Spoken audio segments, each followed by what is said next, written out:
উপস্থিত সাংবাদিক ভাই ও বোনেরা, আসসালামু আলাইকুম।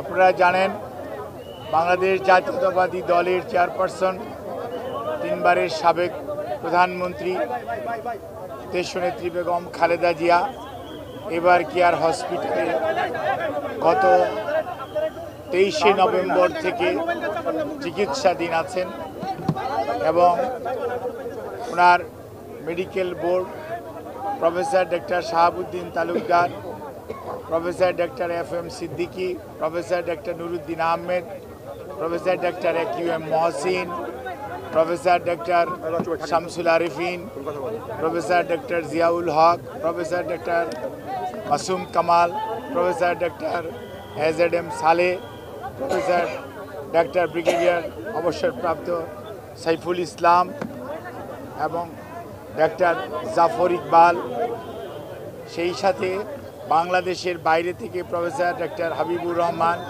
প্রফেসর ডক্টর রফিকুদ্দিন আহমেদ এবং professor John Hamilton, professor doctor Hamid Rab, professor John Patrick Kennedy, professor Jennifer Cross এবং ডক্টর জুবাইদা রহমান সহ আমেরিকা, UK এবং বাংলাদেশের চিকিৎসকদের যৌথভাবে গঠিত মেডিকেল টিমের অধীন চিকিৎসাধীন থাকা অবস্থায় ওনাকে গত 27 তারিখ থেকে CCUতে উনি চিকিৎসাধীন আছেন। আল্লাহর অশেষ মেহেরবানিতে ডাক্তাররা যে চিকিৎসা দিচ্ছেন সেই চিকিৎসা সেটি উনি গ্রহণ করতে পারছেন, অথবা আমরা যদি বলি মেনটেন করছেন।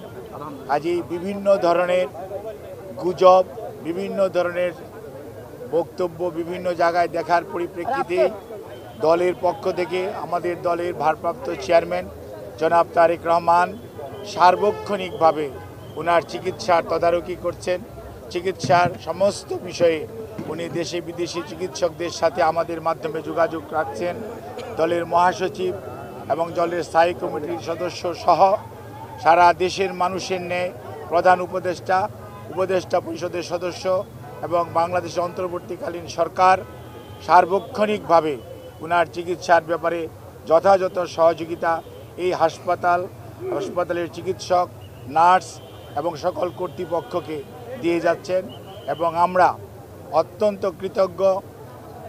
আমাদের বন্ধুপ্রতিম দেশ যারা, অর্থাৎ আমেরিকা বলেন, UK বলেন, পিপলস রিপাবলিক অফ চায়না বলেন, কাতার বলেন, আর সৌদি আরবিয়া বলেন, পাকিস্তান বলেন, ইন্ডিয়া বলেন, আমাদের অনেক সরকার এবং রাষ্ট্রপ্রধান এই চিকিৎসার ব্যাপারে তাদের সহযোগিতার হাত বাড়িয়ে দিয়েছেন।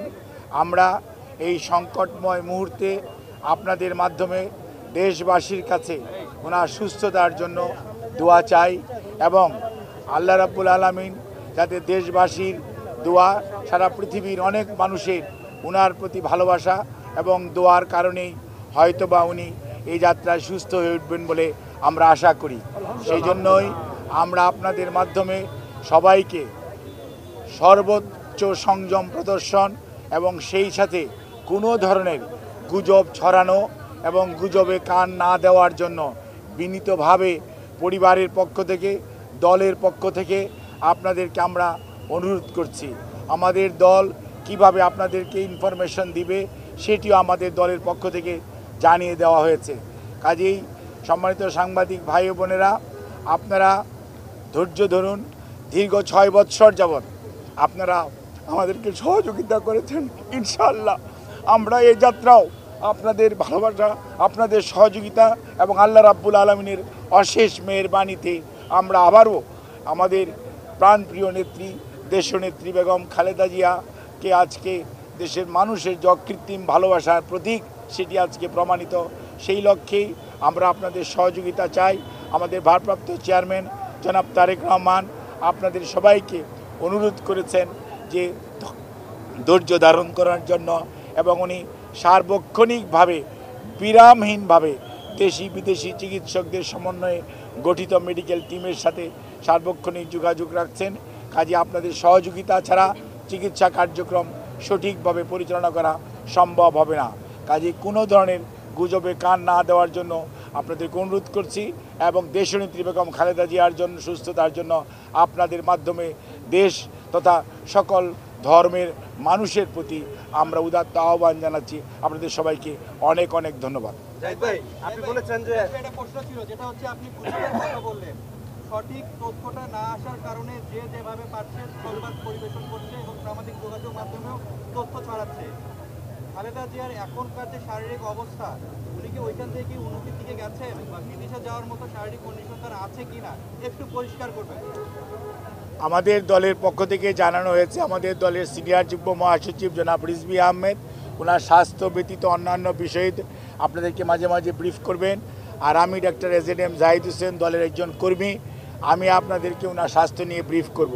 এর বাইরে আপনারা অন্য কারো ব্রিফিংয়ের প্রতি কোনো ধরনের কান না দেওয়ার জন্য দল আপনাদেরকে অনুরোধ করেছে।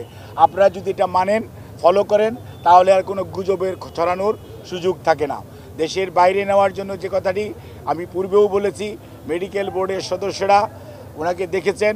আজকেও ইউকে থেকে ওনাকে দেখার জন্য বিশেষজ্ঞ আসবেন এবং ওনারা দেখবেন। দেখার পরবর্তীতে ওনাকে যদি ট্রান্সফারেবল হয়, আমাদের যদি ট্রান্সফার করার প্রয়োজন পড়ে মেডিকেল বোর্ড মনে করে, তখনই ওনাকে সেই যথাযথ সময়ে ওনাকে চিকিৎসার জন্য দেশের বাইরে নিয়ে যাওয়া হবে।